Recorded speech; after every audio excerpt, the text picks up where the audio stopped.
जी हां, स्वास्थ्य विभाग में 30 जून को 3 ट्रांसफर। वहीं भवन निर्माण विभाग में बड़ी संख्या में तबादला, 2 दर्जन से भी ज्यादा इंजीनियरों का तबादला कर दिया गया है। सहकारिता विभाग में भी बड़ी संख्या में तबादला की खबर, 150 से भी ज्यादा कर्मचारियों का तबादला हुआ। ग्रामीण विकास विभाग में 68 बीडीओ का तबादला किया गया।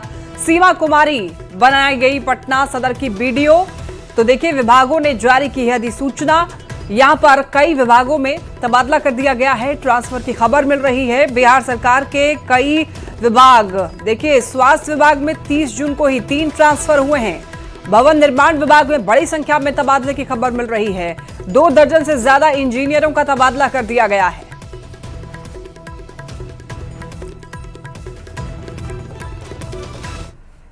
और देखिए, आज शपथ लेंगे नवनिर्वाचित एमएलसी। पवन सिंह, निशांत कुमार समेत सभी नए एमएलसी शपथ लेने वाले हैं। आपको बताते चलें, शाम 4 बजे समय रखा गया है शपथ ग्रहण समारोह का। विधान परिषद के उप सभागार में यह कार्यक्रम होगा। निर्विरोध निर्वाचित 10 सदस्य पद एवं गोपनीयता की शपथ लेंगे। सीएम सम्राट चौधरी शपथ ग्रहण समारोह में भी शामिल होने वाले हैं। तो देखिए, यहां पर खास तौर पर सबकी नजरें पवन सिंह और पूर्व मुख्यमंत्री नीतीश कुमार के बेटे निशांत कुमार पर रहने वाली है। तो देखिए, यहां पर आज 10 सदस्य जो कि नवनिर्वाचित निर्विरोध नवनिर्वाचित हुए हैं एमएलसी के लिए, वो आज शपथ लेने वाले हैं। शाम 4 बजे का समय रखा गया है। और अब बात कर लेते हैं कैबिनेट बैठक की। शाम 5 बजे महत्वपूर्ण कैबिनेट बैठक होने वाली है। इस बैठक में कई अहम एजेंडों पर चर्चा हो सकती है, फैसले लिए जा सकते हैं। माना यह जा रहा है कि विकास योजनाओं और निवेश से जुड़े हुए प्रस्तावों को मंजूरी मिल सकती है। कैबिनेट बैठक पर सभी की नजरें टिकी हुई हैं और कई बड़े फैसलों की उम्मीद भी इस कैबिनेट की बैठक से की जा रही है।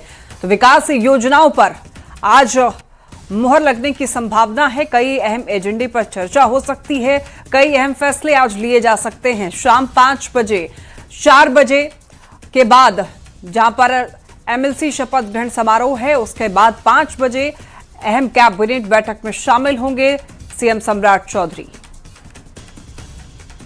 बिहार के मुख्यमंत्री सम्राट चौधरी आज अपने कैबिनेट की एक महत्वपूर्ण बैठक करेंगे। शाम 5 बजे से यह बैठक शुरू होगी सचिवालय सभागार में, और यह बैठक कई मायनों में बेहद महत्वपूर्ण माना जा रहा है। अमूमन बिहार के मुख्यमंत्री सम्राट चौधरी जब भी कैबिनेट की बैठक कर रहे हैं, कोई न कोई ऐसा बड़ा फैसला हो रहा है जो बिहार के लिए बेहद महत्वपूर्ण हो जा रहा है। पिछले कैबिनेट में उन्होंने 5 नए यूनिवर्सिटी बनाने की घोषणा की थी, और इस बार भी उम्मीद है कि शिक्षा से जुड़े हुए कई महत्वपूर्ण फैसले हो सकते हैं। इसके अलावा बिहार के विकास के लिए निवेश एक बहुत बड़ा मुद्दा है, तो निवेश को लेकर भी बहुत बड़ा फैसला हो सकता है। इसके अलावा बिहार के विकास में तेज गति से कैसे काम हो, इसे लेकर भी अपने मंत्रिमंडल के तमाम सहयोगियों के साथ बैठक करेंगे, और कैबिनेट में कई महत्वपूर्ण प्रस्ताव पर मुहर लगने की संभावना है। जाहिर तौर पे शाम 5 बजे इस बैठक पे सियासी निगाह टिकी रहेंगी, और माना जा रहा है कि बिहार में तेज गति से विकास को लेकर कई ऐसे महत्वपूर्ण फैसले हो सकते हैं, जन सरोकार से जुड़े हुए महत्वपूर्ण फैसले हो सकते हैं, और सबसे महत्वपूर्ण बात है कि बिहार में निवेश कैसे आए, इसे लेकर भी लगातार कैबिनेट में फैसले हो रहे हैं। तो जाहिर तौर पे आज भी शाम 5 बजे जब कैबिनेट की महत्वपूर्ण बैठक होगी, तब इस पर सियासी निगाह टिकी रहेंगी, इस पर निगाह टिकी रहेंगी कि बिहार के विकास के लिए सम्राट चौधरी अपने कैबिनेट के साथ क्या क्या महत्वपूर्ण फैसले लेते हैं। कैमरामैन दीपक के साथ आनंद अमृतराज, न्यूज 18 नेटवर्क, पटना। और अब बात कर लेते हैं बिहार एसटीएफ की बड़ी कार्रवाई की। देखिए, नारकोटिक्स सेल की यह कार्रवाई, नशा तस्कर के गिरोह का खुलासा हुआ है। 6 नशा तस्करों को गिरफ्तार किया गया है। 4 करोड़ की मादक पदार्थ की बरामदगी हुई है, जिसमें 4 कार, 6 मोबाइल और 1 लाख कैश भी बरामद किया गया। पूर्णिया पुलिस और कटिहार पुलिस की मदद से ये कार्रवाई की गई है। तो पटना से इस वक्त की ये बड़ी खबर, देखिए यहाँ पर 6 तस्करों को गिरफ्तार किया गया है। नशा तस्करों के गिरोह का खुलासा हुआ है। 4 करोड़ की मादक पदार्थ की बरामदगी हुई है।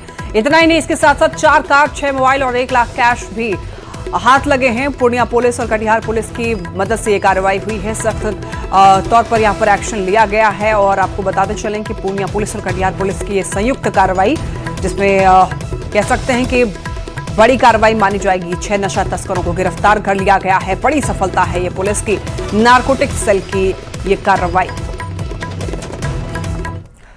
और अब खबर मोतिहारी से, जहां शराब तस्करों ने तस्करी के लिए नया तरीका अपनाया है। जी हां, तस्करों ने पति पत्नी और बच्चे का नकली परिवार बनाकर शराब की खेप ले जाने की योजना बनाई। सूचना के आधार पर उत्पाद विभाग ने कोटवा चौक पर कार को रोका। जांच में कार के अंदर बने हुए तहखाने से शराब बरामद की गई है। पूछताछ में यह पता चला है कि लोगों को पैसे देकर परिवार का ड्रामा करने के लिए कहा गया था। पुलिस ने तीनों को गिरफ्तार कर लिया है।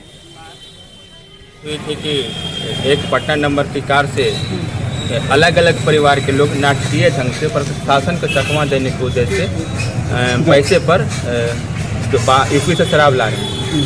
इसी क्रम में हम लोगों ने नंबर का तहकीकात किया, पूछताछ किया तो लोग अपनी पहली पूछताछ में बताया कि हम लोग एक ही परिवार के हैं। अलग अलग बारी से पूछताछ किया तो इनके नाम में अंतर पाया गया और अलग अलग परिवार से पाए गए।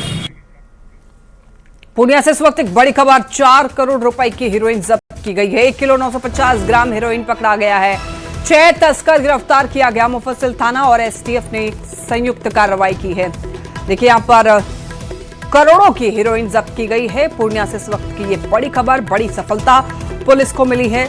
1 किलो 950 ग्राम हीरोइन बरामद किया गया है। 6 तस्करों को भी गिरफ्तार कर लिया गया है। मुफस्सिल थाना और एसटीएफ ने संयुक्त कार्रवाई की है। देखिए जिस तरीके से तस्कर एक्टिव हैं, उसी तरीके से पुलिस प्रशासन भी एक्टिव है कि इनको पकड़ा जाए और किसी तरीके से गिरोह तक पहुंचा जाए। तो ऐसे में देखिए बार बार पुलिस को सफलता भी मिल रही है। 4 करोड़ रुपए की हीरोइन पुलिस ने जब्त किया है, जिसकी कीमत बहुत ज्यादा है, 4 करोड़ और 1 किलो 950 ग्राम हीरोइन हाथ लगा है पुलिस के। 6 तस्कर इस पूरे मामले में गिरफ्तार किए गए हैं, जिनसे पूछताछ हो रही है और नेटवर्क कितना बड़ा है, कितने लोग इसमें शामिल हैं, ये पता लगाने में पुलिस जुटी है। मुफस्सिल थाना और एसटीएफ ने संयुक्त तौर पर यह कार्रवाई की है। तो ऐसे में जो भी तस्कर एक्टिव हैं वो सावधान हो जाएं, सतर्क हो जाएं, वरना पुलिस की नजर पड़ेगी तो कार्रवाई होगी। ज्यादा जानकारी के लिए न्यूज़ 18 संवाददाता कुमार प्रवीण हमारे साथ जुड़ चुके हैं। प्रवीण, 4 करोड़ रुपए की हेरोइन जब्त की गई है, पुलिस को ये बड़ी सफलता मिली है। कहां से इनपुट मिले और फिलहाल आगे क्या नेटवर्क के बारे में पता लग पाया है पुलिस को? जी बिल्कुल, पुलिस को सूचना मिली थी कि तस्कर बड़ी मात्रा में नशा का सामान लेकर आ रहे हैं और इसी सूचना के आधार पर एसटीएफ और मुफस्सिल थाना की पुलिस ने पूर्णिया और कटिहार रोड पे वाहन जांच किया और इस दौरान एक वाहन से करीब 1 किलोग्राम 950 ग्राम हेरोइन बरामद हुआ है, जिसका बाजार मूल्य करीब 4 करोड़ रुपए से अधिक बताया जा रहा है। और बताया जा रहा है कि ये बंगाल की तरफ से तस्कर लेकर जा रहा था और पुलिस को गुप्त सूचना मिली। उसके बाद पुलिस अभी उसके फॉरवर्ड और बैकवर्ड लिंकेज को खंगाल रही है और इस बाबत एसडीपीओ से भी हमारी बात हुई। उन्होंने कहा कि जो अभी आगे की जांच की जा रही है और इस मामले में अभी कुछ देर के बाद फिर एसपी प्रेस कॉन्फ्रेंस करके पूरी जानकारी देंगे। जी ठीक है प्रवीण, बहुत धन्यवाद इन तमाम जानकारियों के लिए। और अब बात करते हैं गोपालगंज की। देखिए महिला ने एक युवक पर गंभीर आरोप लगाए हैं। पड़ोसी युवक पर ब्लैकमेल करने का आरोप लगा है। अश्लील फोटो खींचने का भी आरोप लगाया है। महिला ने फोटो वायरल करने की धमकी दी जा रही थी महिला को और महिला ने शारीरिक शोषण का भी आरोप लगाया है। विरोध करने पर मारपीट का आरोप है। घायल महिला का अस्पताल में फिलहाल इलाज जारी है। उचका गांव थाना क्षेत्र का ये मामला बताया जा रहा है।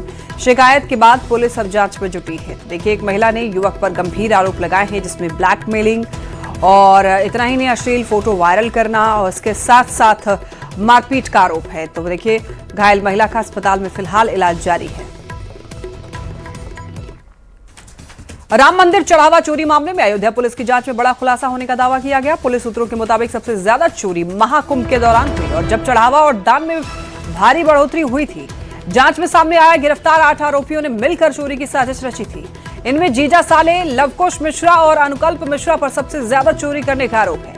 पुलिस के अनुसार चोरी के पैसों से दोनों ने कई प्रॉपर्टी भी खरीदी है। तो देखिए राम मंदिर दान चोरी केस में बड़ा खुलासा हुआ है। जीजा और साले पर ज्यादा चोरी करने का आरोप है। पुलिस सोर्सेज के अनुसार सबसे ज्यादा चोरी महाकुंभ के दौरान हुई थी। याद होगा काफी लोग महाकुंभ गए थे और चढ़ावा दिया था और बताया जा रहा है कि महाकुंभ के दौरान भी जो लोगों ने चढ़ावा चढ़ाया वो चोरी हुई है। देखिए जांच में सामने आया गिरफ्तार 8 आरोपियों ने मिलकर चोरी की साजिश रची और इसमें जीजा और साले, लवकुश मिश्रा और अनुकल्प मिश्रा का नाम सामने आ रहा है, जिसने सबसे ज्यादा चोरी की है। पुलिस के अनुसार चोरी के पैसों से ही दोनों ने कई प्रॉपर्टी भी खरीदी है।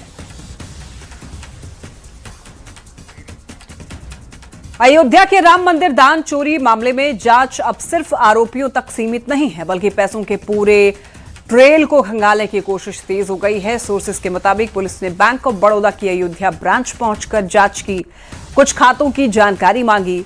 बताया जा रहा है कि इसी ब्रांच में राम जन्मभूमि ट्रस्ट का ऑनलाइन चढ़ावे वाले खाता चलता है, जहां केवल QR कोड और डिजिटल माध्यम से आने वाला चढ़ावा जमा होता है।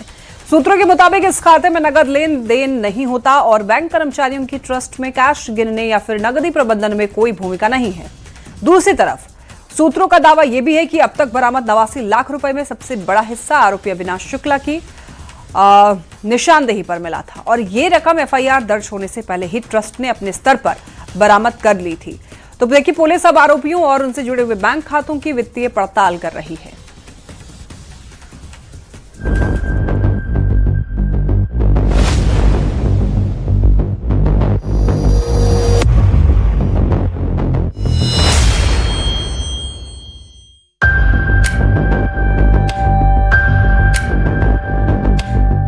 अयोध्या पर जारी सियासत के बीच सीएम योगी ने बड़ा बयान दिया है। सीएम योगी ने कहा कि अयोध्या अब त्रेता युग जैसी हो गई है।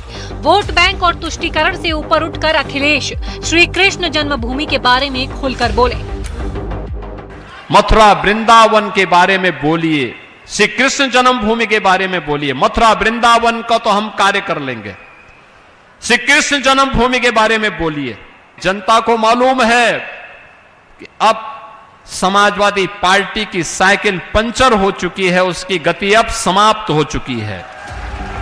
वहीं अयोध्या से एसपी सांसद अवधेश प्रसाद ने चंदा चोरी को लेकर सुप्रीम कोर्ट के तहत टीम बनाकर जांच करने की मांग की है। ये उत्तर प्रदेश का तो मामला रह ही नहीं गया है। बेकार में योगी जी बोलते हैं। माननीय उच्चतम न्यायालय के निर्देश से एक टीम गठित हो और टीम में बहुत ही जिम्मेदार बड़े अधिकारी हों। राम मंदिर चंदा चोरी को लेकर ओवैसी ने विवादित तंज कसा है। उन्होंने कहा कि ट्रस्ट में किसी मुसलमान को रख देते तो एनकाउंटर कर देते, बुलडोजर से उसका घर ढहा देते, मामला खत्म हो जाता। अगर ट्रस्ट में गलती हो गई, उस ट्रस्ट में एक मुसलमान को तुम मेंबर बना लेते और बाद में जब ये घोटाला सामने आया तुम उस मुसलमान को ले जाकर एनकाउंटर कर देते, बुलडोजर से उसका घर तोड़ देते, केस क्लोज्ड। चंपक तो मजे में है, चंपक अभी। मौलाना साजिद रशीदी ने भी ओवैसी के बयान का समर्थन किया है। ये राम मंदिर ट्रस्ट में अगर कोई मुसलमान होता तो उसको ठुकाई पिटाई भी होती, उसका घर भी टूटता, बुलडोजर भी चलता। ये सच्चाई है, इसमें कोई दो राय नहीं है। मैं कई बार कह चुका हूं कि ऐसा लगता है कि इस देश के अंदर दो कानून है, एक मुसलमान के लिए, एक हिंदू के लिए। ओवैसी और मौलाना के बयान पर अयोध्या के संत गुस्से में हैं। बिना सिर पैर की बात ओवैसी कर रहा है। आज तक मक्का में क्या किसी हिंदू को वहाँ रखा गया है ट्रस्टी में? हैं? आज तक ओवैसी जो है ऐसा क्यों नहीं कहते कि जितनी मस्जिदें हैं उसमें जो है और जितने मुसलमानों के संगठन है उसमें हिंदुओं को भी रखा जाए। निश्चित रूप से ओवैसी पागल हो चुका है। ओवैसी को इलाज कराने की आवश्यकता है। आए दिन ऊट पटांग बोलना उसका काम हो चुका है, कंट्रोवर्सी के लिए, मार्केट में बने रहने के लिए। ओवैसी के राम मंदिर पर दिए बयान पर सियासी पारा हाई हो गया है। वहीं सीएम योगी लगातार अखिलेश पर हमलावर है कि अब वो अयोध्या के साथ कृष्ण जन्मभूमि के लिए बोले, जिस पर एसपी नेताओं ने भी पलटवार किया है। Bureau report, news 18, Uttar Pradesh, Uttarakhand. Bihar के सरकारी स्कूलों में बच्चों को परोसे जाने वाले मिड डे मील पर लगातार सवाल उठ रहे हैं। खगड़िया में भी बच्चे स्कूल में कीड़ा मिला हुआ खाना खाने के बाद बीमार पड़ गए। 50 से ज्यादा बच्चों के बीमार पड़ने के बाद हाहाकार मच चुका है।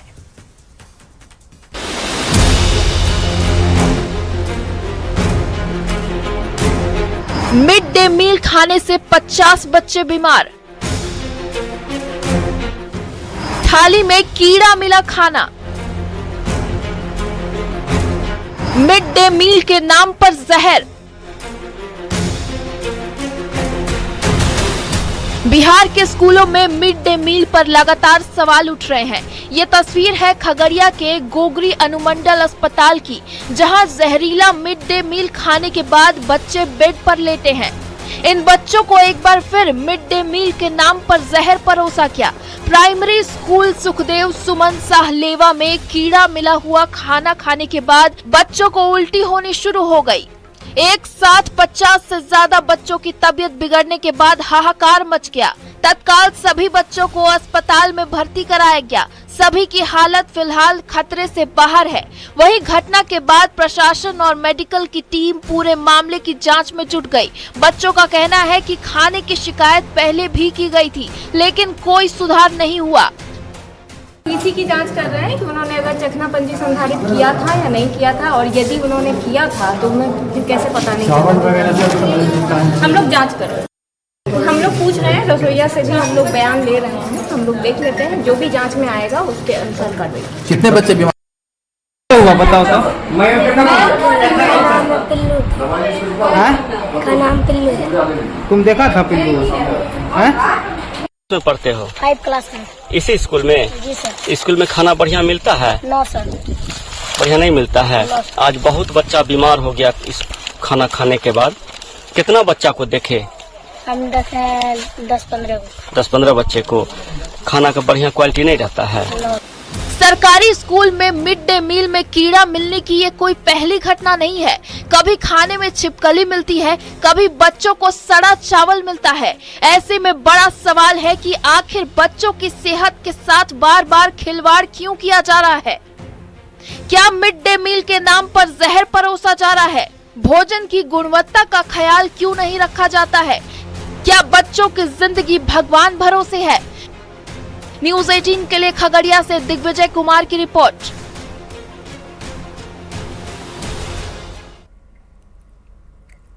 अररिया शहर को बाढ़ से बचाने वाली कोसी धार पर अतिक्रमण का खतरा बढ़ता जा रहा है। देखिए, बीच धार में लोगों के घर बनाए जाने से पानी का जो बहाव है वो प्रभावित हो रहा है। स्थानीय लोगों का ये कहना है कि परमान नदी का अतिरिक्त पानी इसी रास्ते से निकलकर आगे बढ़ता है, जिससे शहर में बाढ़ का खतरा कम होता है। अब धार के बाधित होने से लोगों की चिंता बढ़ी है। शहर वासियों ने जिला प्रशासन से कोसी धार को बचाने की मांग की है।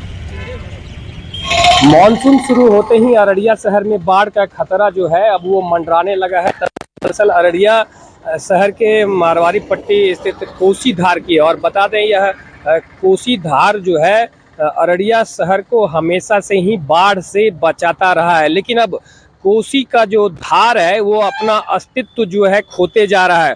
तस्वीर में आप साफ तौर पर देख सकते हैं कि बीच कोसी धार में किस तरीके से लोगों ने जो है अपना घर बना लिया है। पूरा का पूरा शहर जो है कोसी धार में बस गया है। बता दें कि जिला प्रशासन का कहना है कि चूंकि यह रैयती जमीन है, इसलिए यहाँ पर जमीन खरीद बिक्री और भवन निर्माण से जो है रोका नहीं जा सकता है। जो पूरा शहर जो है वो बस गया है। ऐसे में 2017 में जब भीषण बाढ़ आई थी तो जिले में 100 से ज़्यादा लोगों की मौत हुई थी। अररिया शहर के लोग अब सवाल पूछने लगे हैं कि बाढ़ से बचाने वाला जो यह कोसी धार है अपने अस्तित्व को खोते जा रहा है। सतीश कुमार मिश्रा, न्यूज़ 18 अररिया। खबर गया जी से, जहां पर गया एयरपोर्ट पर यात्रियों की सुरक्षा को लेकर एंटी हाईजैकिंग मॉक ड्रिल आयोजित की गई। इसका उद्देश्य देखिए विमान हाईजैक जैसी इमरजेंसी सिचुएशन से निपटने की तैयारियों को परखना था। तो इस दौरान विमानपत्तन समिति की बैठक में सुरक्षा व्यवस्था और आपातकालीन कार्य योजना की समीक्षा की गई। मॉक ड्रिल में सीआईएसएफ, बिहार पुलिस, जिला प्रशासन और अन्य विभागों ने हिस्सा लिया। अधिकारियों ने यह कहा कि ऐसे अभ्यास सुरक्षा व्यवस्था को और मजबूत बनाने में मदद करते हैं।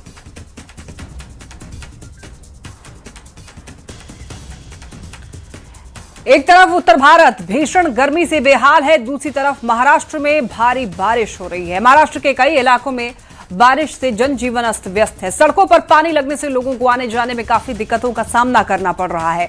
कई जगहों पर सड़क पर पेड़ गिरने से आवागमन बाधित है। मुंबई भी यहां पर भारी चपेट में देखने को मिल रहा है। लगातार बारिश से मुंबई के कई इलाकों में जलभराव हो चुका है। अंधेरी सबवे में भी जलभराव हो गया है, जिसके चलते गाड़ियों की आवाजाही बंद हो गई है। कई जगहों पर पेड़ गिरने से भी लोगों की आवाजाही प्रभावित हुई। ये तस्वीरें आप देख सकते हैं मुंबई के कुछ इलाकों की तस्वीर, हिंगोली, वर्ली, नासिक, मुंबई, चैम्बूर की ये तस्वीरें हैं। यहाँ पर बारिश का सितम आप देख सकते हैं। जलभराव के कारण राहगीरों को काफी परेशानियों का सामना करना पड़ रहा है। सड़कों पर आप देख सकते हैं किस तरीके से पानी जमा हो चुका है। थोड़ी सी बारिश और मुंबई में जल भराव की समस्या से लोगों को जूझना पड़ता है। तो इसी तरीके से ये तस्वीर आप देखिए, एक तरफ से यहाँ पर देश का एक हिस्सा जहाँ पर लोग गर्मी से बेहाल हैं, दूसरा हिस्सा मुंबई जहाँ पर बारिश से लोग बेहाल हैं। देखिए, हिमाचल प्रदेश के लाहौल स्पीति में अचानक बाढ़ से अफरा तफरी मच गई। बाढ़ के कारण यहां पर मनाली लेह नेशनल हाईवे बंद हो गया है। बाढ़ आने से दर्जनों गांव का जिला मुख्यालय से संपर्क कट गया है। मलबे की वजह से रास्ते बंद हो गए हैं, जिससे लोगों को भारी दिक्कतों का सामना करना पड़ा। पश्चिम बंगाल के जलपाईगुड़ी में भी लगातार भारी बारिश से जनजीवन ठप हो गया है। जलपाईगुड़ी के कई इलाकों में जलभराव हो गया है। सड़कों पर पानी जमने से आवाजाही में दिक्कतें हो रही हैं। आईएमडी के अनुसार 145 मिलीमीटर बारिश दर्ज की गई है।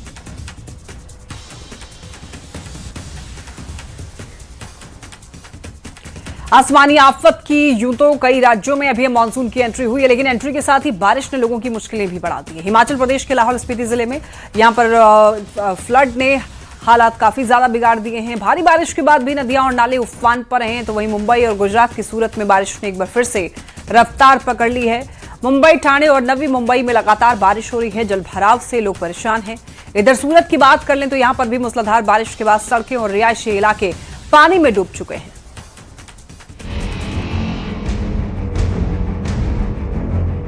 हिमाचल प्रदेश के लाहौल स्पीति में लगातार बारिश के बीच आए फ्लैश फ्लड ने जनजीवन को प्रभावित कर दिया।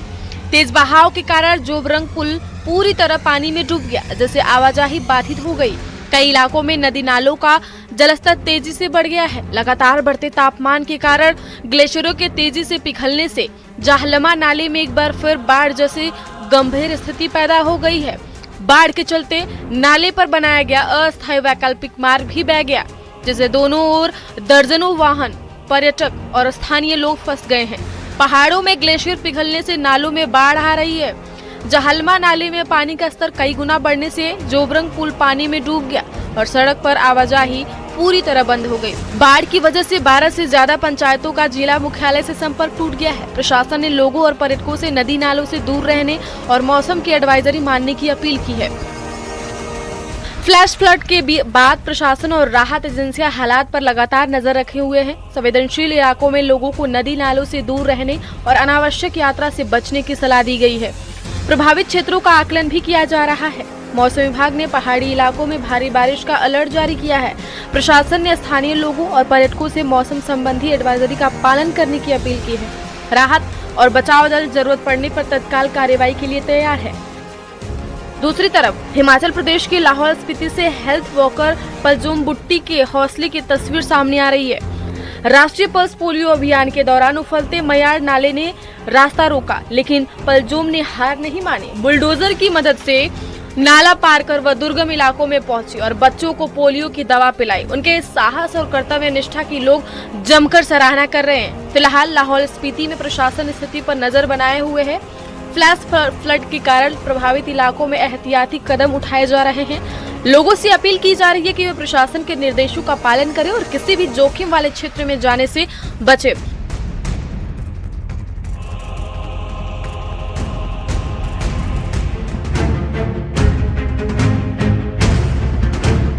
मुंबई और उसके आसपास के इलाकों में बारिश ने फिर जोर पकड़ लिया है। मौसम विभाग ने मुंबई और ठाणे के लिए येलो अलर्ट जारी किया है। अगले कुछ घंटों में हल्की से मध्यम बारिश की संभावना जताई गई है। लगातार बारिश के चलते नवी मुंबई के कई इलाकों में जलभराव हो गया। एपीएमसी सब्जी मंडी से लेकर साइन पनवेल हाईवे तक पानी भर गया, जिससे लोगों को घुटनों तक पानी में चलना पड़ा। कई प्रमुख मार्गों पर लंबा ट्रैफिक जाम भी देखने को मिला। और इन्हीं खबरों के साथ इस